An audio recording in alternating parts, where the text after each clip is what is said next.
what are 2 or 3 things you could share with our listeners that you'd like them to go away with that you think is really, really important as an entrepreneur? Yeah, I mean, look, I think one of the key themes that transcends everything that I do is this idea that if you can build a company that can thrive without you, you have the ultimate control. You can create the life that you want to lead. You can continue to run your business knowing that it's not dependent on you, that it is a sellable asset if you ever choose to monetize it. And that's takes a different mindset. For many entrepreneurs, we grow up in entrepreneurship thinking that our profit and loss statement is our report card at the end of the year, right? Like, how do we do on our top line? How did the bottom line look?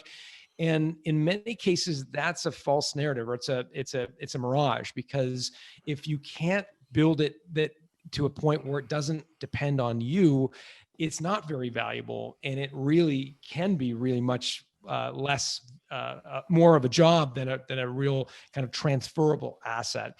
And I think that the kind of the mindset switch that I think is important, and I shared it in the very beginning of our conversation, is this idea of, instead of thinking about how do I make more money this year or how do I make more revenue this year, think about how do I take this child, this adolescent that's kind of moving in all kinds of different directions, lots of adrenaline and testosterone, and how do I kind of get it to a point where he or she can sort of thrive on their own, right? It's just a different way to think about your role as an entrepreneur. You're kind of, it's the thought of being a parent to a business as opposed to kind of being the CEO of business. Does that make sense?